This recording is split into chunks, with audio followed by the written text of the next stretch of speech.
છો.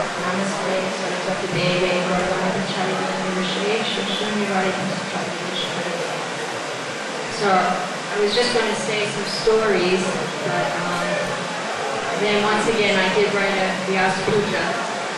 So it's in the form of a letter, and then I'll tell a few stories. I was lucky. I actually joined in 1975, so the movement was going quite well by then, and there were the big guys with big sticks, so I really didn't get to go to any kind of morning walk conversation or intimate darshans, but somehow or other, Srila Prabhupada let me slip under the door as it was closing, and I'm so grateful. Dear Srila Prabhupada, please accept my humble obeisances.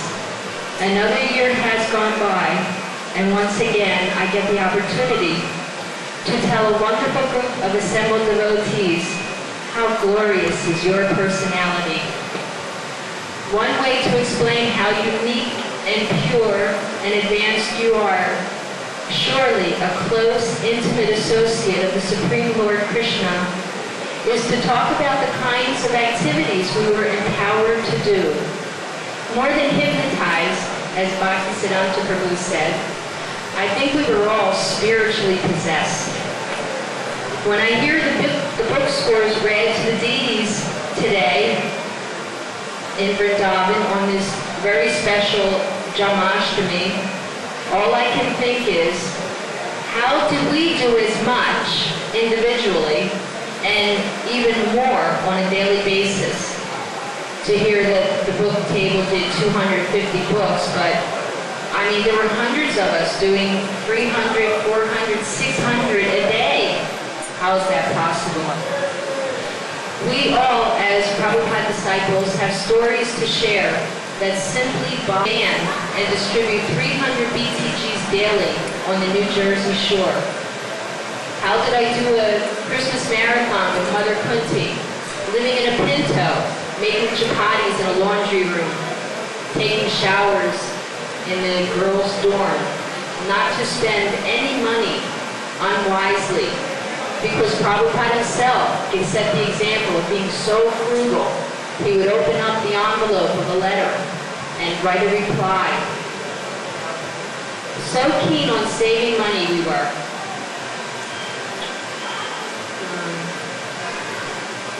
We were distributing books to meat-eating, liquor-guzzling materialists. How was it possible? How did we live together in one room in your ashrams? Today is so different. We all want our space now. The idea of living together, like the good old days, sounds like a most unpalatable situation. But back when you were present before us, it was such nectar. How did you come to America at such a late stage in life? I just turned 50, and to travel simply from one city to another, to go on a trip visiting family, gives my heart palpitations. It is so difficult for me to leave my comfort zone. So how did you leave Vrindavan at the advanced age of 70 to a place where you had no family members, to a place where mother cow is daily slaughtered, and intoxication, abortion, and sexual indiscretions go rampant? Each year, the realization of your sacrifice becomes more and more overwhelming. For myself, all I can realize is, due to your great compassion and your pure, unmotivated desire to serve your Guru, Bhaktivedanta, and Lord Krishna, that Krishna manifested his mystical potency and allowed all of us to engage in activities that seem impossible today. Krishna was obligated to fulfill the desire of his pure devotee. And we were the fortunate ones to be there when the rain of mercy came falling down in the spiritual world, empowering us to engage in building temples, distributing millions of books about Krishna in a relatively short amount of time, even following the principles and completing our japa was a no-brainer. Today, things are a little bit normal in Kali Yuga, and we can see what a special time it was when you were with us in your Bapu form. So a couple of stories. One story, I did get to go to Mayapur in 1977. Srila Prabhupada was there, a huge pandal for Gurpurnim, and Prabhupada was sick. So he only gave Bhagavatam class a few days, and but the last day, when the bulk of the devotees visiting from around the world, mostly from America perhaps, in 1977, Srila Prabhupada came, knowing that all the devotees were leaving. He came to the temple room and he attended Guru Puja. And when he was circumambulating the deities, he stood before the deities and he raised his arms and he danced for everyone. And everybody's heart melted. It was so wonderful because we had been so concerned about Srila Prabhupada. And so he gave us that mercy. And one story my god's sister Purnamasi told me was that in Los Angeles she would go see Prabhupada at a darshan. So she said that Srila Prabhupada had a plate of prasadam sweets at his knee. He was sitting yogi style. And from his knee, he kept popping the sweet balls into his mouth. He didn't have to move his arm. She said it was like, it was mystical. She didn't understand how, but like right from down there, pop these lobjamin or whatever. I don't even know the name of the sweet ball. So that was nice. And so I will never be able to repay my debt to you, Srila Prabhupada. But one thing is for certain. I never want to give up your compassionate, loving, understanding association for all eternity. Thank you so much to allow me to serve you. I am truly one of the most fortunate spirit souls in all the material and spiritual world. Thank you, Srila.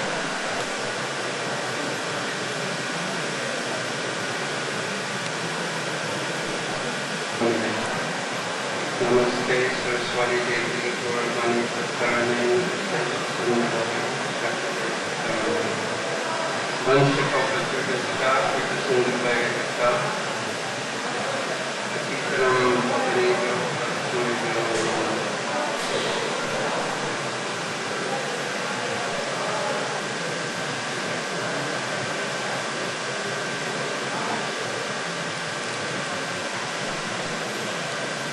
Srila Prabhupada is attached to matter and detached from Krishna. Such a person perpetually remains selfishly self-centered. You, on the other hand, regardless of how you appear to others externally, were detached from matter and attached to Krishna. Your depth of devotion, your Krishna consciousness, carried you beyond this world and its concomitant anxieties to realms I have only heard about and can only aspire for. You were selflessly, purely, and only devoted to serving the absolute truth, the Supreme Personality of Godhead, Krishna. You were in love. Thank you, Srila Prabhupada, for allowing me to have glimpsed you, a mystical, transcendental, benevolent, attractive, inconceivable person, and to have gotten some of your association. Please grant me your service always.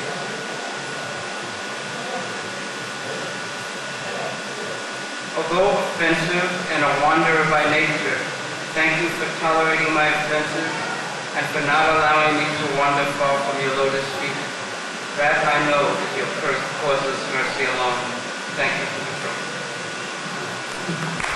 Prabhupada, on this very happy and holy day, Alachua, is con Alachua. Srila Prabhupada's appearance in this material universe on behalf of Lord Chaitanya. Srila Prabhupada ki jai. I'd just like to recite a couple of experiences that I had with Srila Prabhupada to make up one point. First, I go back to my early days in Krishna consciousness, and when my good wife, Ratneshwari, a great devotee of Prabhupada, and I had come across country to Berkeley, California. And maybe David Heapy and some others will remember those late 60s days and what we were like. So I was wearing the fringe jacket and carrying the guitar and hitchhiking across country. And one day we were living nearby the Berkeley Temple, and Jayananda Prabhu was there. So many hundreds of devotees were joining very rapidly, and one day Jayananda called everybody into the temple room. He said, "There's a letter from Srila Prabhupada." So everybody was ecstatic. So they opened up the letter, and it was, "Who's it for? Who's it for?" "Oh no, it's for that boy Tom that lives next door that plays the guitar." And I had sent a letter to Srila Prabhupada telling him about the anti-war songs that I was writing. And Srila Prabhupada was so kind that he replied to me personally with a letter and encouraged my Krishna consciousness. There was another example of Srila Prabhupada's personality, which was in Los Angeles in 1975 or 6, when there was a big rush to get the Chaitanya Charitamrita in print. You remember which year that was? 75. And Srila Prabhupada came to LA, and there were announcements on the microphone every day. "Don't bother Srila Prabhupada. We have so much work to do. Only sannyasis and GBCs can see him."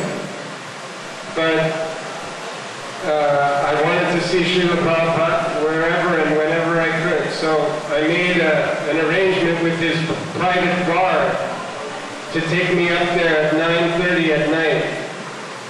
So after all the more important devotees had come out of Prabhupada's room, Rakshana Prabhu escorted me up there. And he opened the door. And Srila Prabhupada was facing away from us, looking out the window of the LA temple and chanting Hare Krishna, Krishna Krishna, Hare Hare, Hare Ram, Hare Ram, Ram Ram, Hare Hare. And Rakshana said, "Srila Prabhupada, your devotee from Arizona has come to see you." And so after all the announcements and me being just a nobody in the hierarchy of ISKCON, I had a $50 donation from a few devotees to give to him. So Srila Prabhupada was turning around very slowly.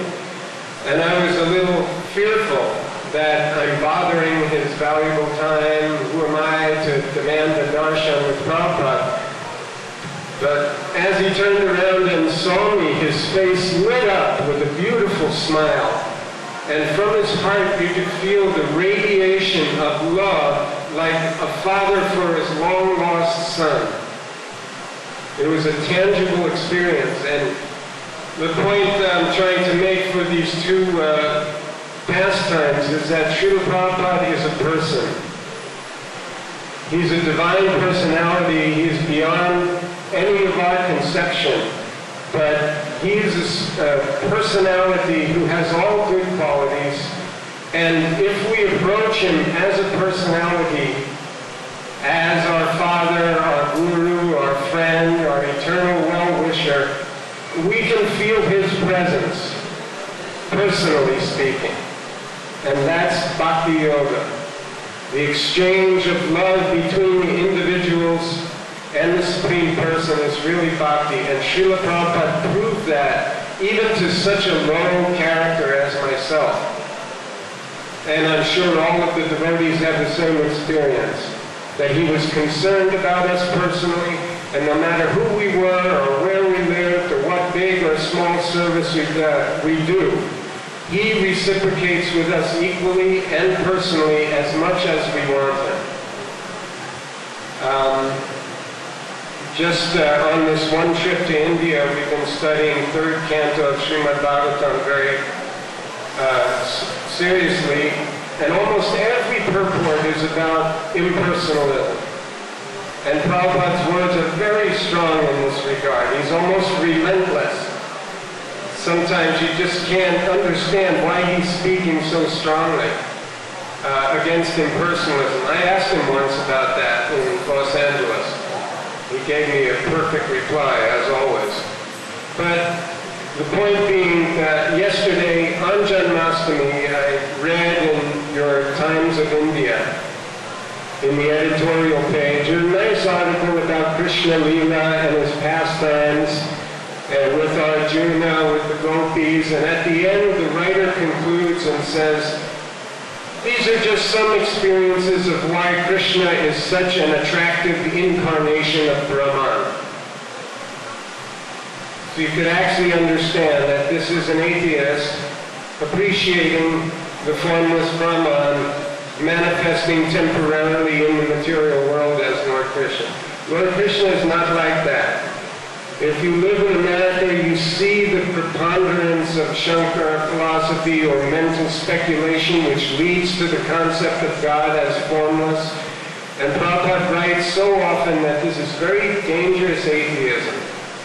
So my humble offering to Prabhupada today is to thank him for giving us a personal experience with God, the Supreme Lord, and for being such a wonderful personality, and to request all of you who have come to the path of bhakti to remember that that personal exchange with each other, with the innocents, with the seekers, and that personal exchange with Prabhupada, leading to the personal exchange with Lord Chaitanya and God, is the real path of bhakti and is Srila Prabhupada's most important teaching. Thank you very much, and all glories to His divine grace. Mahadevi Matai. Shrimati Bhaktivedanta Swami Nityananda. Namaste Iskon Vrindavan. Sarvati Gauravani Jami. Nirvasesha Shanyavani Paskachari Shitarani. Vanchivapta Kripa Sindhuviyata. Itanam Bhavanabhyo Vaishnavebhyo Namo Namaha.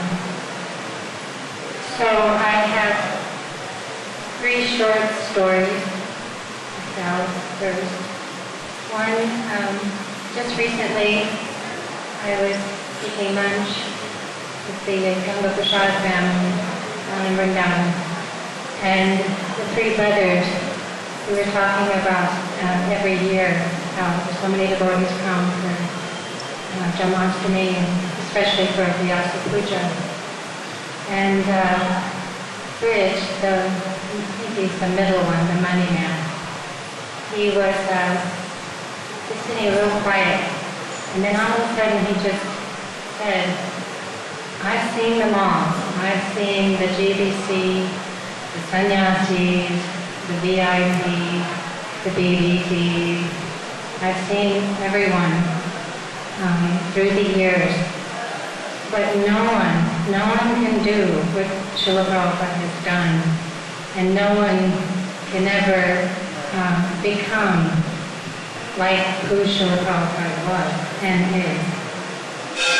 So I asked him, I said, do most of the Vrajavasis, do they feel like you? And he said, all of them collectively just said, oh yes. Srila Prabhupada has made such a profound effect on the entire world. And because of Srila Prabhupada, all the foreigners and the Westerners, they come to Vrindavan because of Srila Prabhupada making Vrindavan so internationally famous. And because of Srila Prabhupada, all the Vrajavasis, especially shop owners, are very indebted. And they see the devotees who are trying to imbibe what Srila Prabhupada has given us.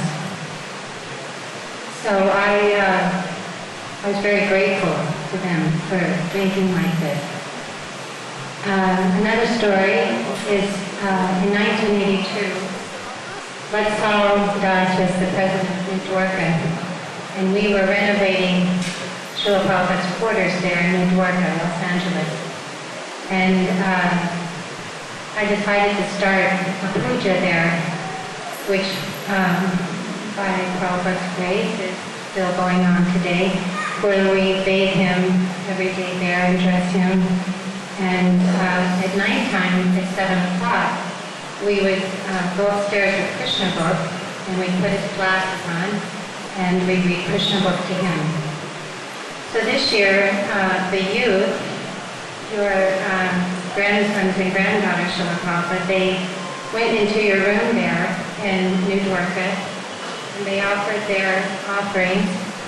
And my two daughters, Chaitanya Nitai and Gauda Prema, they asked me to tell you here in Vrindavan that the youth really want to try to spread your mission. Right now they're wounded, as all of us did when we first came to your lotus feet. But they have a name, Kirtan. And you told us that Kirtan is the most safe place. So by chanting Hare Krishna, Krishna Krishna, Hare Hare, Hare Rama, Rama Rama, Hare Hare, every day, faithfully 16 rounds. And for these young devotees, if they can't chant 16 rounds now, many of them are trying to chant a few rounds. And they try to gather together for a kirtan.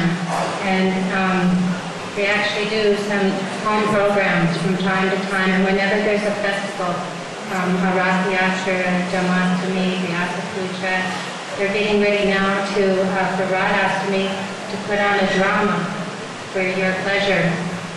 So I asked Krishna Prabhupada on your sacred appearance day to give these youth your divine grace, because by your divine grace, all things are possible. And the third short story is we've been working on a book called The Final Year. Swami and his team of Hadiyatris have put together a chronological account in 1977, January, February, March to November 14th, describing all your glorious activities during that time period. And of course, as we know, 1977 was a difficult year for Srila Prabhupada physically, but he was dauntless in his desire and his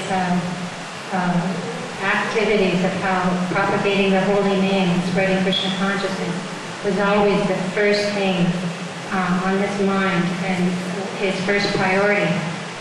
So one excerpt in January of the Maha Kumbh Mela in Allahabad, you were very sick that time, but you were determined to go to the Kumbh Mela because you told us that Kumbh Mela is not just a time for seeing all the yogis coming out of the caves and seeing so many different kinds of spiritual personalities, but it's the place where we can go and chant Hare Krishna and spread the mission of Lord Chaitanya Mahaprabhu. So you were quite ill at that time, and the sacred bathing time was coming at the confluence of the three rivers.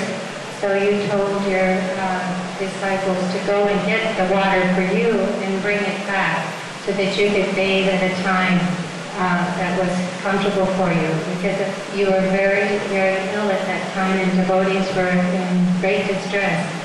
But every time it's mentioned that every time when a devotee would question, Prabhupada, why are you putting yourself through this? We could take you someplace where you'd be more comfortable.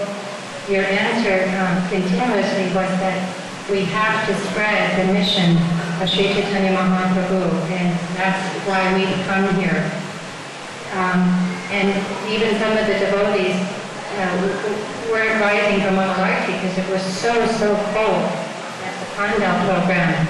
So you got up one morning and you bathed in freezing cold water at a pump. So after that, the devotees started getting up from Mangalarti, even though it was very difficult. You were always, and you still are, your presence is so much more now, actually, for me and others that I share it with. Your presence is so much more for me today than when you were actually on the planet. I was so young, and I didn't know who you were then, and I still don't know the magnitude of your greatness.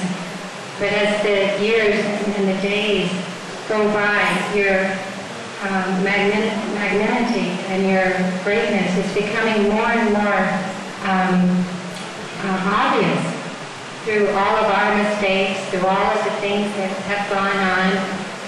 This is actually just making you, Srila Prabhupada, more glorious and more wonderful. And we can see that you truly are without defect, without making mistakes, and that you're never in illusion. And so Krishna Balaram have a big plan to show us that even though there are things going on that may not be so good, still if we continue to come and offer everything that we do and everything that we say at your lotus feet, then by your grace, things will get rectified and things will become purified. So this man, at the time of the bathing, he had come to the camp a couple of times.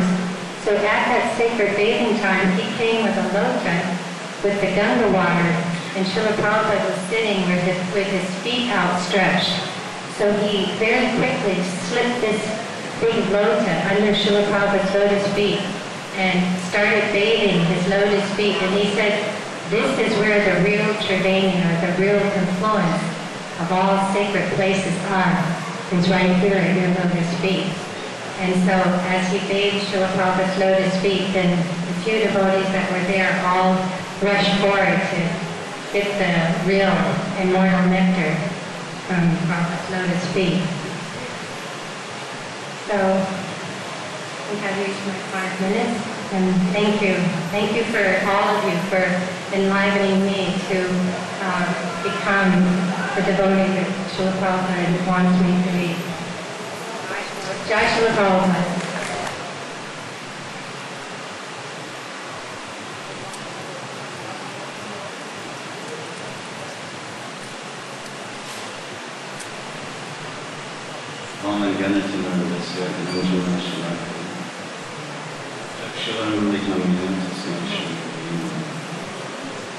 Srila Prabhupada ki.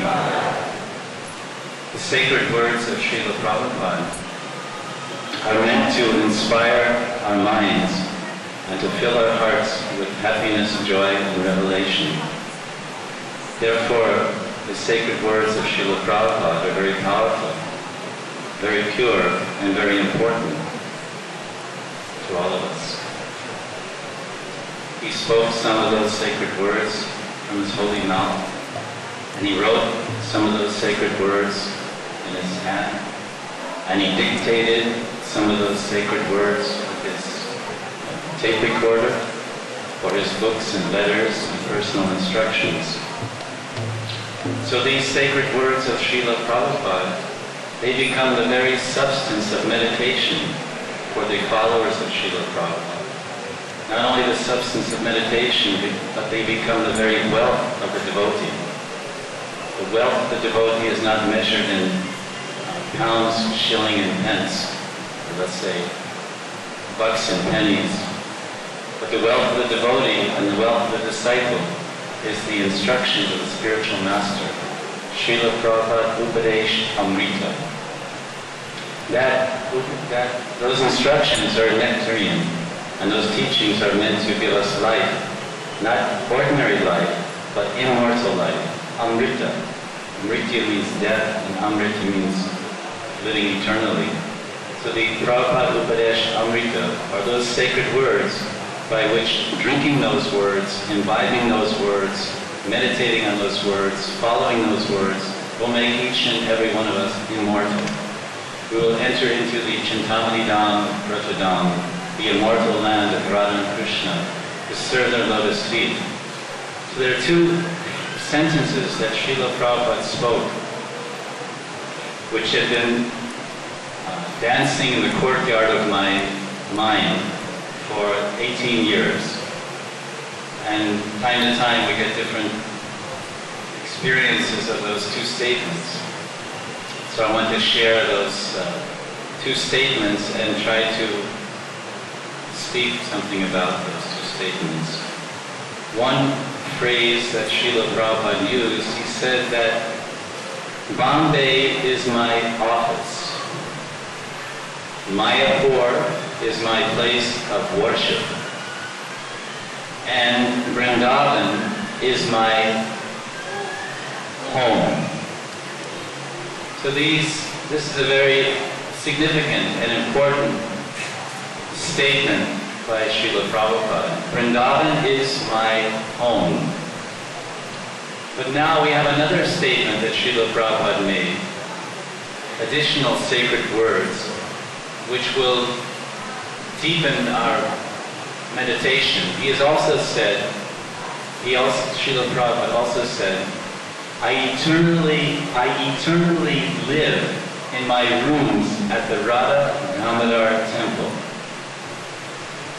His rooms, we say rooms or kamra, but actually those rooms are his sacred Vajan Kutir, where he was worshipping Rupa Goswami, Jiva Goswami, Radha Damodar Ju, Bhaktisiddhanta Saraswati, Bhaktivedanta, all the Guru Parampara. So we have these two statements. Vrindavan is my home, and my rooms at the Radha Damodar temple. I eternally reside there. This is my eternal residence. Now what do these statements mean? Some devotees will say that when Prabhupada said Vrindavan is my home, it refers to a building. There's a building behind this temple of bricks and sand and stone where Prabhupada lived for some time, short time, and he left his body in that place. So devotees will say that when Prabhupada said Vrindavan is my home, it means there, that's his home. There's a sign out front that says Srila Prabhupada's home. I think so. This is my home. So the devotees in the temple, devotees here in this country say, yes, and Vrindavan is Prabhupada's home. Everyone should come to Vrindavan temple. Everyone should come to Prabhupada's home and worship him and serve him and pray for his mercy. And these are all correct things. These are correct statements and correct understandings, that his home is there. But we have a phrase in English which will kind of bring out some of the sara, the essence of this phrase, which we say, home is where the heart is. The real home is where your heart, where is your heart? That is your home. Your body may lie anywhere, your body may bathe or sleep anywhere, but where is your heart? Where is your heart fixed? Where is your heart placed? That place is your real home, is your true home. So how to compare, contrast, and balance these two statements, sacred statements of Srila Prabhupada? Vrindavan is my home. So does Vrindavan is my home refer only to this stone house behind the temple? Or does Vrindavan is my home refer to Charosi Kosh, Braj Mandal, Gokul, Raval, Nandagram, Varsana, Govardhan, Shamakun, Radhakun, Pavan Sarovara. This is what we call the Greater Vrindavan. Just like 15 years ago, we heard the term ISKCON and Greater ISKCON. Those that were in the four walls of the temples, they said, yes, we're in ISKCON. But those that were outside the four walls, they also felt they were in ISKCON, and they considered that they were in the Greater ISKCON. You have the urban area, then you have the suburban area. The inner city is called urban, and outside the inner city is called suburban. Sub means below, beyond. So the Greater ISKCON. So Vrindavan is my home. It's there. You can see it. The home is there. The bedroom is there. The bathroom is there. The greeting room, the kitchen, everything. It's a home. It has all the elements of a home. But when Prabhupada says that Vrindavan is my home, it means Brajabhumi, Chintamani Bhumi. Prabhupada is at home in Nandagram. Prabhupada is at home in Varsana and Yavat. Prabhupada is at home in Govardhan and Shamakun and Radhakun. But Prabhupada, his eternal residence, the word residence in Sanskrit is vasa, vas, his vas, and it So now, how is it Prabhupada, this is Prabhupada's home, and the Radha Damodar temple is Prabhupada's eternal residence. Because eternally, Prabhupada is living at the Radha Damodar temple, which is situated in Seva Kunj. Seva Kunj. This is the place where the Supreme Lord, that Sarveshwarya Purna, that Param Purna Bhagavan, the cause of all causes, this is a place where he gets down on his hands and knees. Seva Kunj is a place where God gets on his hands and knees and folds his hands before Srimati Radharani. And first he offers his tears of submission coming out of his eyes from his heart, melted and surrender at the curve of his feet. These tears of submission come first. His hands are folded, and he's begging, Dehi Padapalava Gularamatapam, O Srimati Radharani, please give me your lotus feet. Please let me do seva. You must be tired. You are dancing so wonderfully in the rasa dance here in Seva Kunj, on the banks of the Yamuna. Let me rub your feet. Please give your holy feet to my hands. Let me rub your feet and relieve your fatigue and make you happy. Let me serve your lotus feet. Dasi osmi. Dasi osmi. Das osmi. I am your das.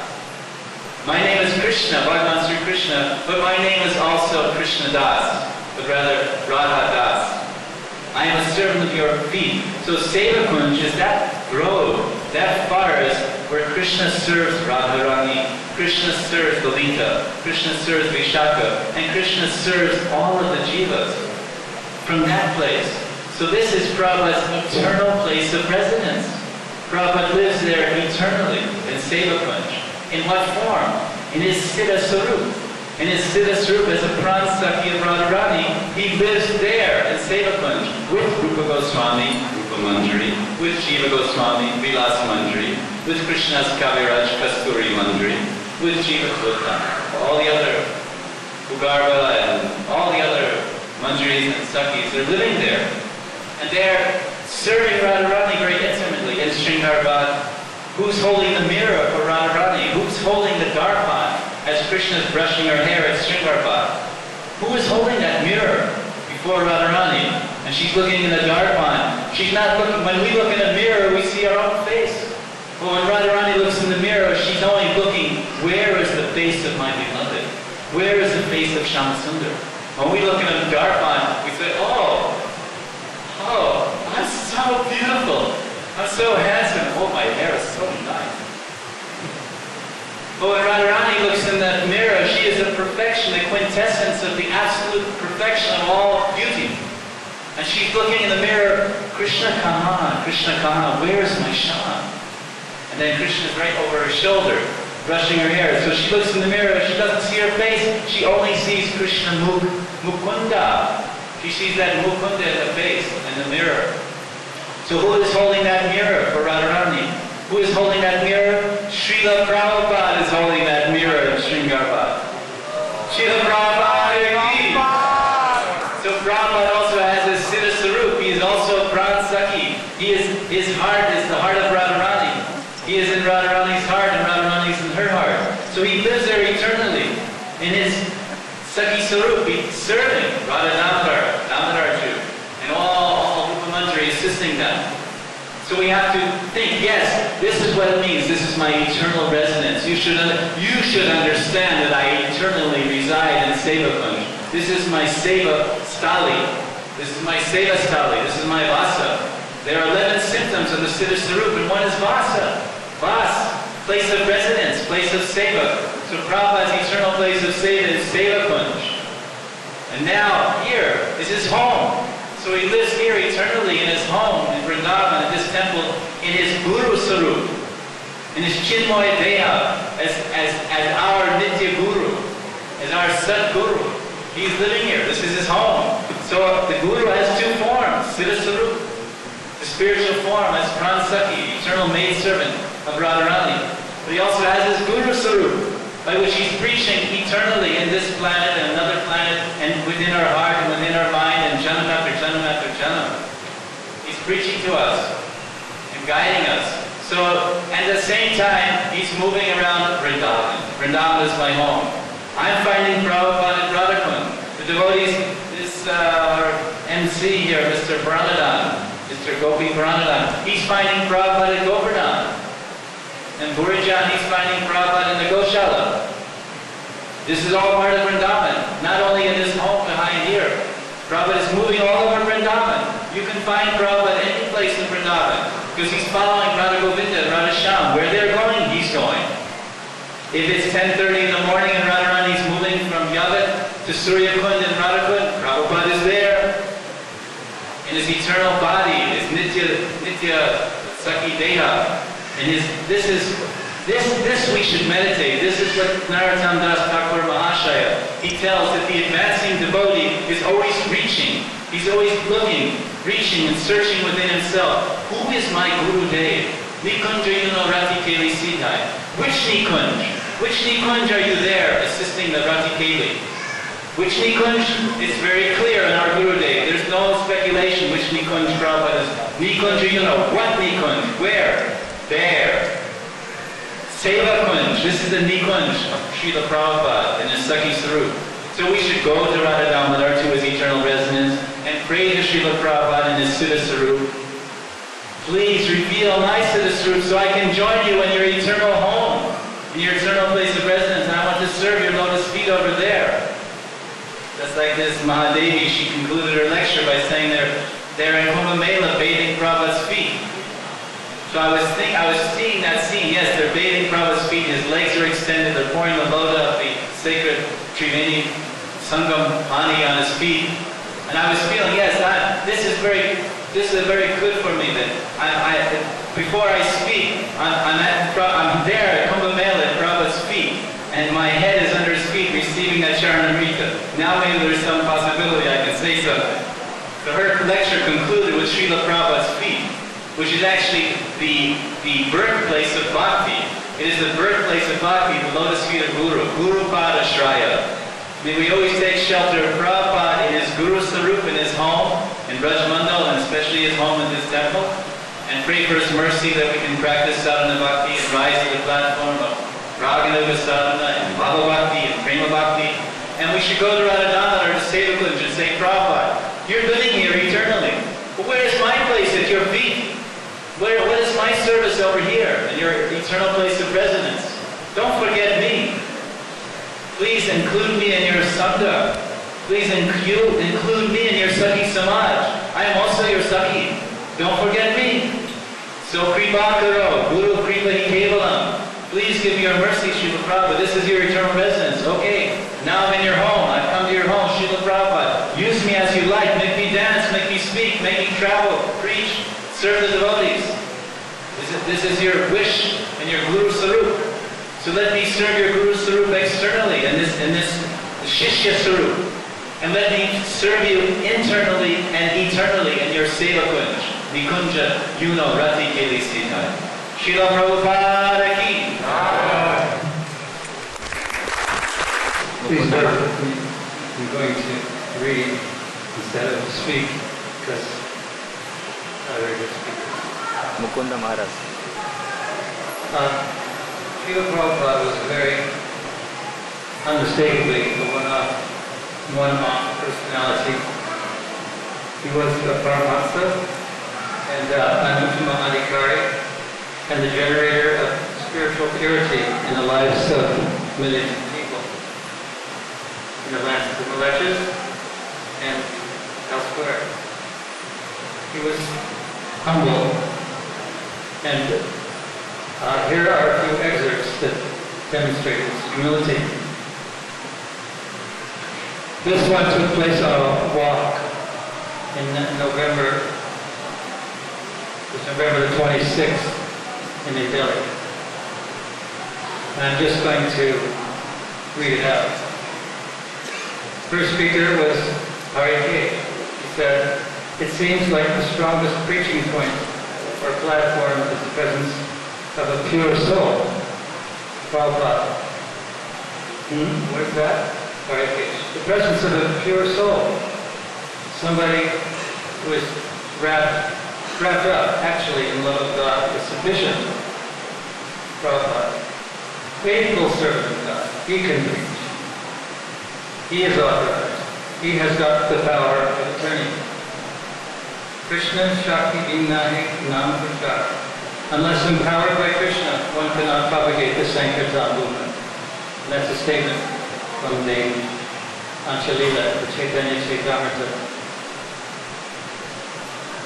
And here's another excerpt from a morning conversation in Denver, Colorado, which took place on July 1st, 1975. Bhavananda. Oh, Mr. in Surupganj, there's one big astrologer. So he saw your photograph and he said, this is the face of the most powerful spiritual personality on the planet. Prabhupada laughs, Hare Krishna. And Brahmananda says, then what else? Bhavananda. Then he said that I can tell from his face that he can make a house in which the whole world can live peacefully. Devotees, Jai Prabhupada altogether. And Prabhupada, at least I desire so. And this last excerpt is from the end of the lecture, which took place in Africa on October 28, 1975. Questioner says to Prabhupada, Swamiji, the Lord Krishna is showing Vishwarupa. Prabhupada, yes? Questioner, so how can you show me something? Can you show me something about that Vishwarupa? Prabhupada, you ask me? So I am Krishna? Why are you asking foolishly? That means you do not know Krishna. You are thinking me as Krishna. That you are a foolish man. Questioner, no, I am not calling you our Krishna. Prabhupada, then why you are asking to show Vishwarupa? Questioner, Vishwarupa because Krishna. Prabhupada, Vishwarupa will be shown by Krishna, not by me. I am not Krishna. Questioner, so I am not saying you are Krishna, but you have said you are something about the Prabhupada. I am Krishna's servant. What Krishna says, I am carrying. That's all. That is my position. I am peon. When the peon delivers 1,000 rupees or shillings to you, it is not his money. The money is paid by somebody, but I honestly deliver it to you. That's all. Questioner, but Krishna has not given you power as Guru? Prabhupada, yes. Questioner, so you can show? Prabhupada, I am not so powerful that I can show the Vishwarupa. He has given me this power that you go and speak to the foolish rascals that I am Bhagavan. That much power. Yes, that is my power. I can say to you that Krishna is Bhagavan. That's all. I never become equal to Krishna. And of course there are many other instances and quotations many of us know that demonstrate Srila Prabhupada's total dependence on Krishna and his Guru Maharaj and his thinking that he was an insignificant servant. Many times he was called wonderful and often responded by saying, what wonderful thing have I done? But this morning I'm going to depart from the usual manner in which we glorify Srila Prabhupada here in Vrindavan on his appearance day. I'm going to talk a little about one of Srila Prabhupada's disciples. Not a lot, but a little. Now you may say this is not the time or place for that, but let us consider that Srila Prabhupada was not only a great singular spiritual leader of the entire world, but he generated a movement that would continue to grow after his physical demise. And this movement was to be directed and driven by people. And who are those people? They are the people Srila Prabhupada empowered to act on his behalf, to continue what he started, to take it to greater heights. He's written in Chaitanya Chaitamrita that quote, and he was referring to a passage in which Hanuman leaps from the continent of India to the island of Lanka, Sri Lanka. Well, if we simply follow Sri Chaitanya Mahaprabhu's instructions and follow in the footsteps of Sri Nityananda Prabhu, this Krishna consciousness movement can advance. And even more difficult tasks, speaking of the leap from India to Sri Lanka, even more difficult tasks can be performed by the preachers remaining faithful to the service of the Lord. That's written in the Chaitanya Chaitamrita, Madhya Lila, 16th chapter, 65th verse.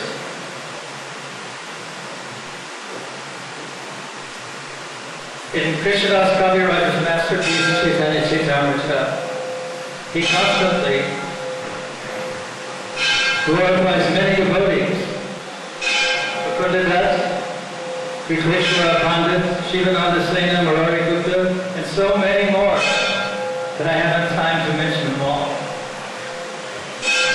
So there is some precedent for my speech this morning. Even though I'm going to single out one person who's going to be most uncomfortable, I know. By way of pacification, let me say that I could have chosen someone else from a vast number of great souls who, as Prabhupada's servant, have bestowed a great gift to the people of this planet. Srila Prabhupada always stressed how important it was that his ISKCON. Can you hear me out there? I can't hear myself at all. Srila Prabhupada always stressed how important it was that his ISKCON be seen primarily as an educational movement. Teachers are the unsung heroes of ISKCON. Teaching, examination, and education in general were so important to Srila Prabhupada that he personally administered Bhakti Shastri examinations to about 20 devotees in England in 1969. He wrote these tests himself and had Jamuna make out very important looking certificates to be given to those who passed. In pursuance of Srila Prabhupada's drive to educate his devotees, the VIAG has been formed, and many of you here today are reaping the benefits of the world's only true higher education. My thinking may be rather stilted and narrow, but it's my contention that Puri John Prabhu has in many respects spearheaded this educational effort and made one of Srila Prabhupada's most cherished dreams come true. Starting with the young, headmastering a school that provided no glorification, no rewards, no accolades, no pats on the back, no status symbols, no thank yous, no disciples, no respect. He soldiered on, doing what many non-devotee Westerners thought was atrocious. Once when a disciple told Prabhupada that his movement was criticized for allowing parents to send their children to a school across oceans in a faraway land and not even see them for 10 years, he responded by saying, 10 years? 25 years. Then Pushpa Krishna added, they criticize our Gurukul, that this is inhuman. And Prabhupada said, and to kill, that is very human. You are talking of morality. Your place is hell. You are killing child in the womb, and you are talking inhumanity? Just see.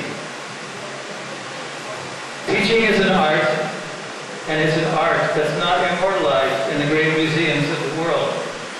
You won't find the works of portraits. You won't find the works or portraits of great teachers in the Louvre, the Hermitage, or the British Museum. But they exist. They are the true greats of human society, of human history.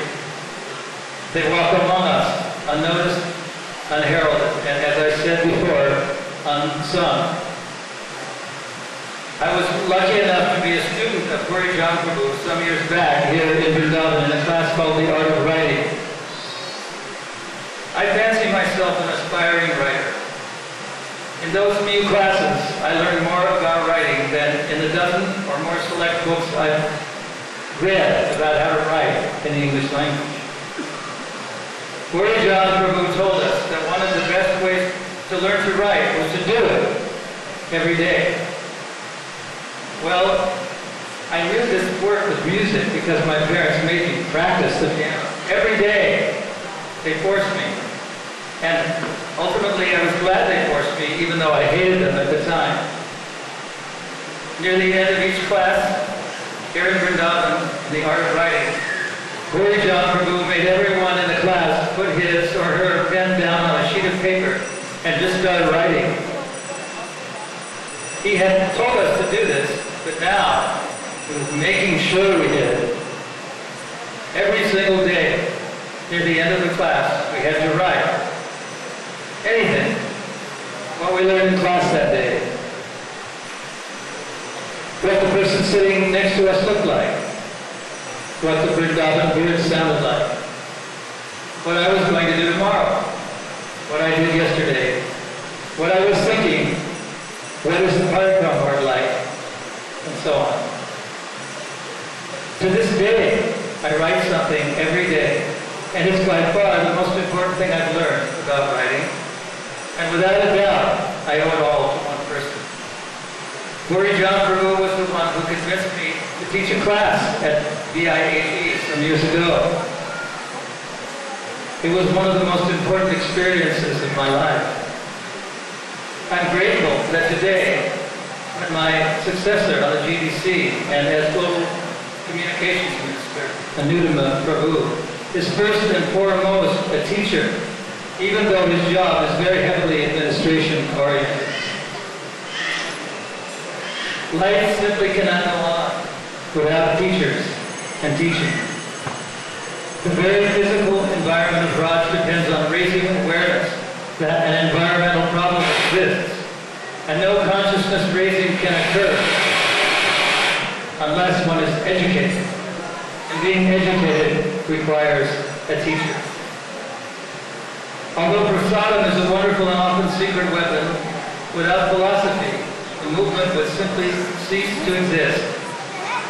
I'm also talking about the philosophy of devotion, the conviction that there is no other place to be, but it is God.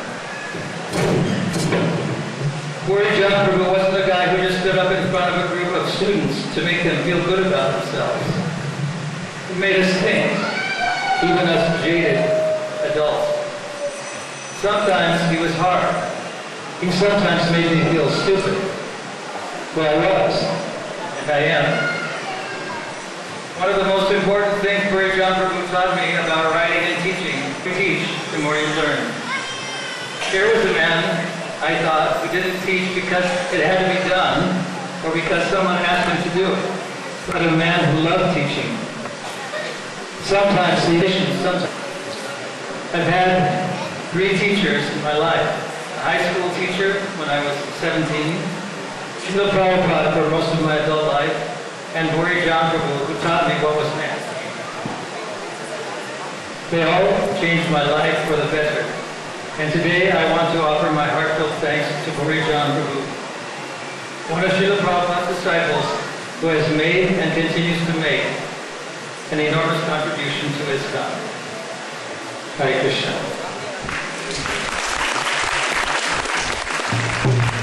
Thank you.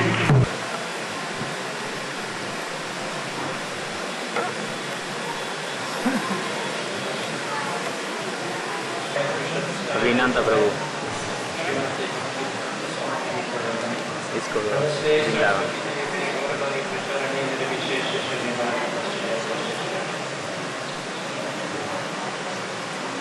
Thank you very much for allowing me to say a few words about SRila Prabhupada and my personal experiences.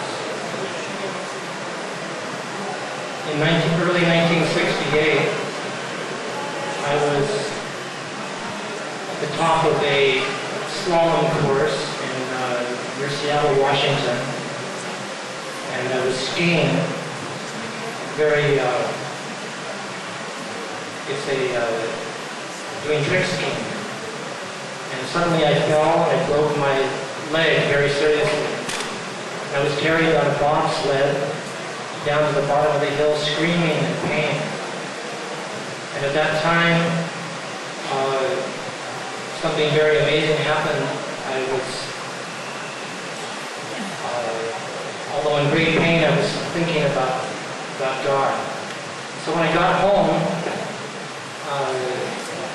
I went to the hospital, and then for many days I was praying to Krishna, praying to God, and sooner or later, on my back, in full-length cast, Srila Prabhupada,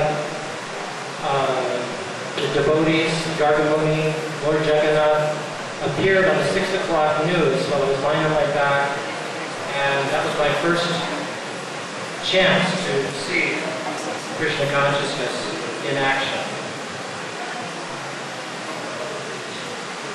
Later on,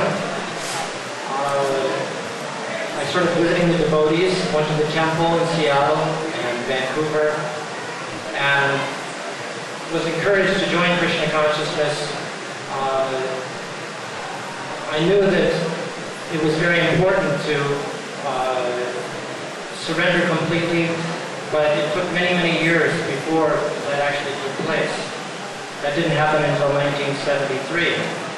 I was running through the jungles of Guatemala, chanting Hare Krishna, and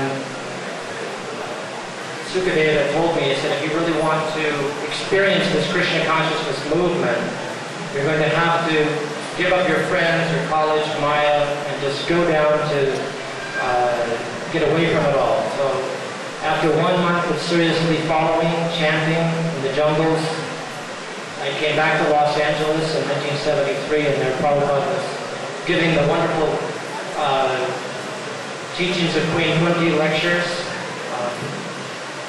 And I remember when Prabhupada first walked into the room, it was like thunder and lightning. It was an incredible feeling, surcharging. The air, the atmosphere was so overwhelmingly powerful, wonderful, that I immediately realized that Srila Prabhupada was the spiritual master that I had wanted to surrender to and wanted to fully appreciate, but hadn't really had that force, that fantastic experience. So it is through this type of wonderful, you could say, mercy, or Srila Prabhupada's energy, his overwhelming power, that we've never had this opportunity to, until that time, to meet such an individual that helped many of us to surrender and become his disciple. What to speak of through his books, the philosophy, etc.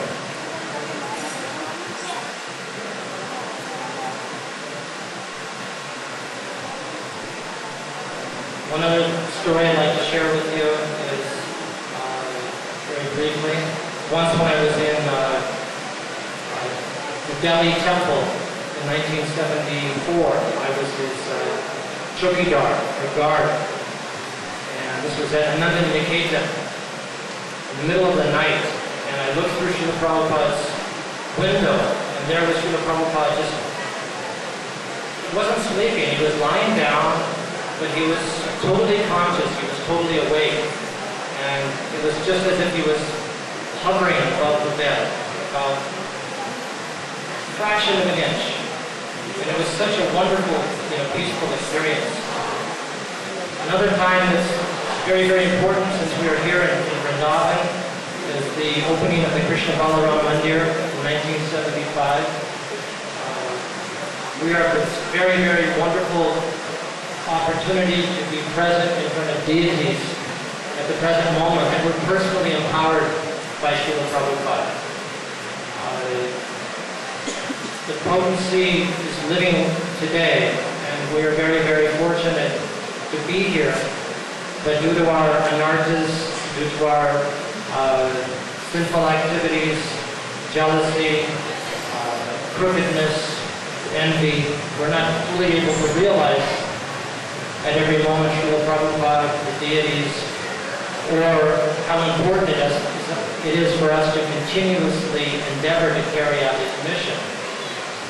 Srila Prabhupada had specific goals and desires for Shri Krishna Balaram Mandir and this community. And As Bhaktivedanta pointed out earlier, there have been many problems in executing these orders. There have been problems with the community as far as what has happened to certain devotees in certain cases recently and in the past. And now that this is the 108th anniversary of Srila Prabhupada's birth, it would be very wonderful if all of us could come together, dedicate this 1 year to working with the community, the police, the government officers, establish a child protection, women's protection, devotee protection program so that we can administer and solve the problems that we come to experience now and then, rather than wait until after it happens, try to set up a systematic method to solve the problems before they are created. That's so difficult. Well, it's difficult but not impossible, put it that way. Another thing is that, yes, Srila Prabhupada did build a house for every one of us to live in, but we have to take the trouble to build it. So that would be a very nice opportunity during this next year. Prabhupada wanted an American house in Vrindavan. So many plans are there, as Dada Shakti pointed out. If we can work together to fulfill these desires, then Srila Prabhupada will be very pleased. Thank you very much. Hare Krishna. Thank you. Amin ka Prabhu. Gusto Vrindavan.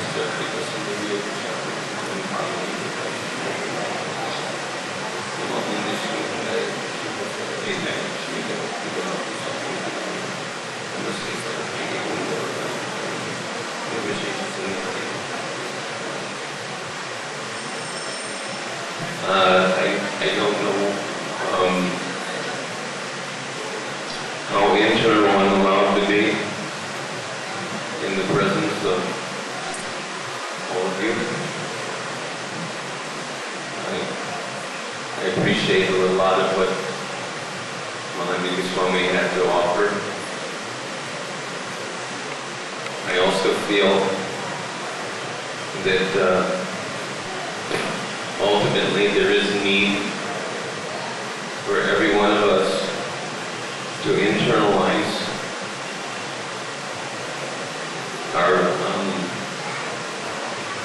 our perceptions of reality have to deepen concerning the principle of service to Guru, because we are all eternal servants of Guru. It is a fact that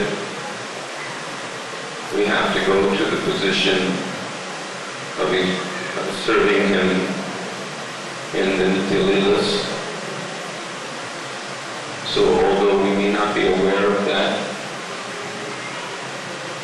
still we have to go to that position, which means that our awareness has to evolve.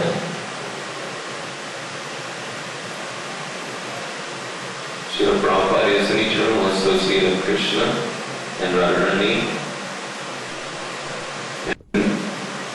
As eternal associates, or eternal, at least aspiring servants of Srila Prabhupada, we also have to gain that internal realization of our eternal relationship with Krishna as his eternal servant of our spiritual master. And to do that, it's very important that by the grace of our spiritual master, by embracing the principles that he inculcated to us all, to the extent that we are receptive or have been receptive to actually receive, to perceive the depths of his instructions to us.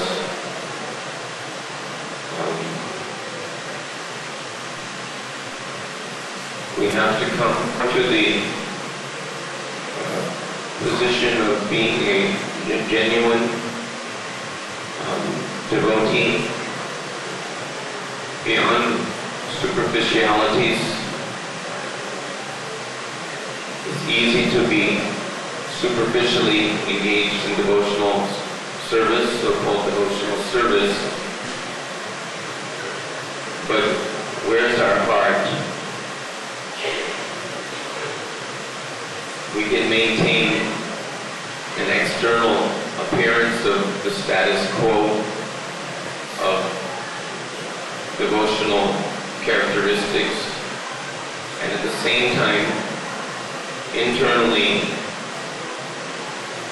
at least to one extent or another, maintain attachment to certain aspects of the assertive mentality. That happens a lot. I know within my own life, I can see that there's a gradual purging of this asuric or demoniac mentality.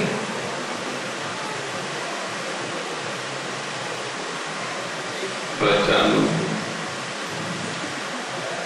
I personally, recognize that I have a long way to go to become completely free from all varieties of demonism. It's not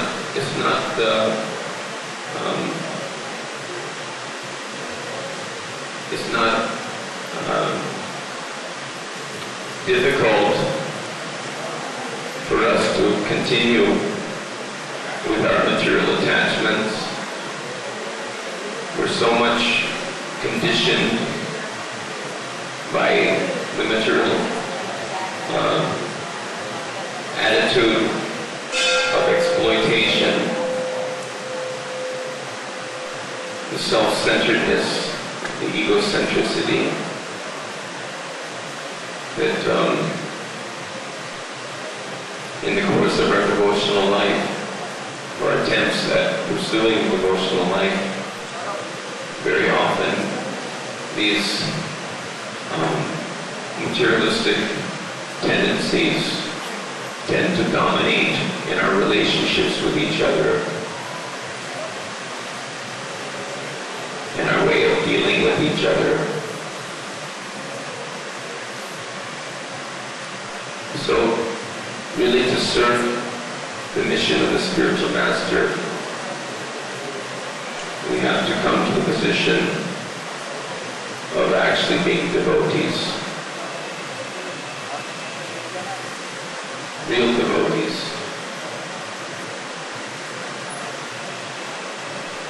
And then gradually, as we become real devotees and less demon,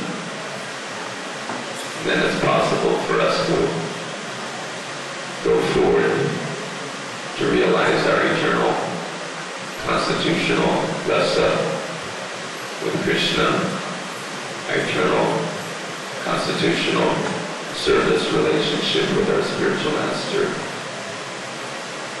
without which we can hardly say that we are Krishna conscious. Our Krishna consciousness has to go to that eternal position of eternal constitutional absorption in the internal, let's say, bhava stratum. So I can't say much more because I'm a dirty old dog who happens to be posing himself as some kind of reprehensible excuse of a so-called devotee, Srila Prabhupada. But I pray to Srila Prabhupada that I can become more of a devotee and less of a demon. Thank you very much. Hare Krishna.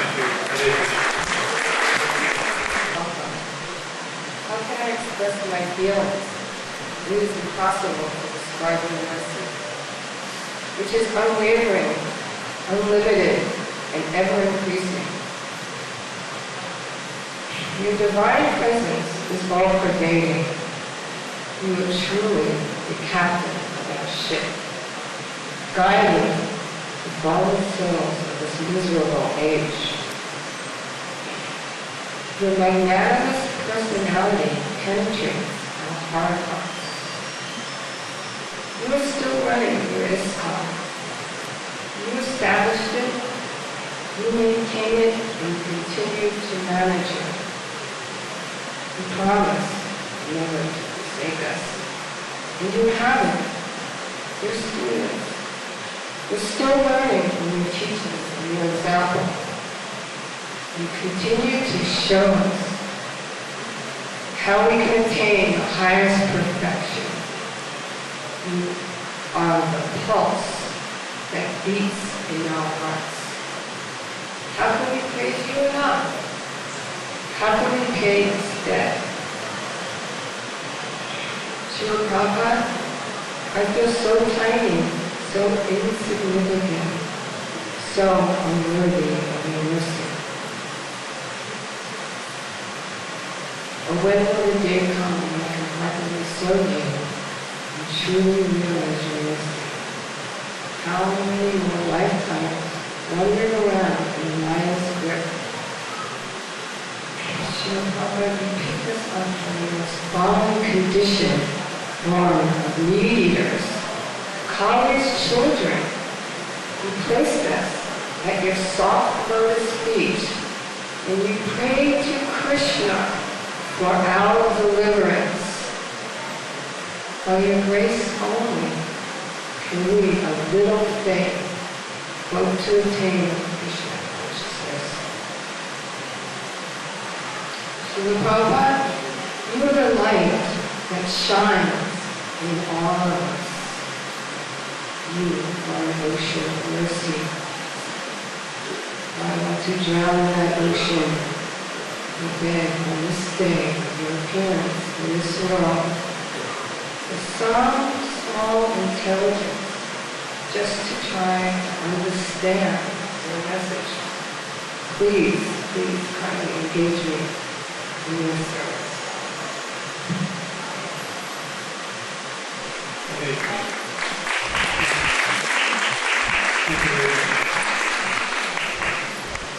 Next, Ganesh Prabhu.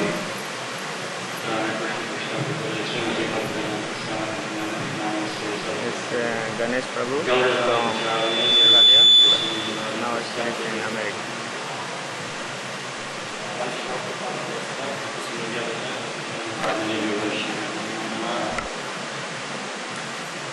Prabhupada, please forgive my offenses and for my inability to worship you properly. And please destroy the pride with which I'm speaking your offering today. It's my great pleasure and honor today to speak to you. It's Vyasa puja day, your Vyasa puja day, so it is an official time to speak something of your glories. It goes without saying that the very power to do this comes from your mercy. For example, yesterday was Janmashtami. But how did we know that? Because in 1965 you came and saved us. Otherwise we would not know even the little we do about Sri Vrindavan. So to be able to glorify you is also your blessings upon us. Still, it is proper for the Sishya to say these things publicly on this day. But apart from the official nature of today, this day is like any other day, because we love to have your darshan and sing your glories in Guru Puja, Vyasa Puja, every day. For those who are sincere, the power to know you is in your body. There are some bhaktas who say that your Varni cannot be had through a tape. If one follows this reasoning, as some foolish people have, then the logical conclusion to such thinking is that your Varni also cannot be had through ink and paper in your books. However, these conclusions are contrary to your spoken and written directions to your sisters. So anybody who sincerely follows your Varni is your Sishya. Therefore, your Daya, your mercy, is available to the sincere. In Bhagavad Gita, Krishna says, Manusyanam sahasresha, among thousands of men, one may endeavor for perfection. And amongst those few who have achieved perfection, hardly one knows Krishna in truth. But since Krishna spoke this shloka in Kurukshetra, that was his Vishnu form, because we know that Krishna never leaves Vrindavan. So, knowing Krishna can also mean knowing his Vishnu forms. Therefore, there are four bona fide sampradayas, and knowing Krishna as Ranganath or Balaji is also okay. Up and down, here people worship the Lord as Krishna, the lover of Radha. But how did such persons come to take birth in Braja, or to know about Radha Shyam? According to Shastra, only one who has received the dust of the lotus feet from pure devotees in their hearts can come to know Shyam Sundar, Krishna, Balaram. Therefore, we may conclude that at some point in this or previous lives, they have met you or someone of your stature in our line, like Srila Narahari Chakravarti Thakur, Srila Baladevi Vibhushan, Srila Vishnu Chakravarti Thakur, Narottam Das Thakur Mahashaya, etc. In the 4th chapter of Bhagavad Gita, the bona fide Guru is described by you to be in the disciplic succession, eternally. Your Guru Maharaj, SRila Prabhupada, Bhaktivedanta Thakur, also says that the Guru is not an erring mortal. And only those who are truly saved can alone know this. There is an eternally impossible demarcation between the Savior and the saved.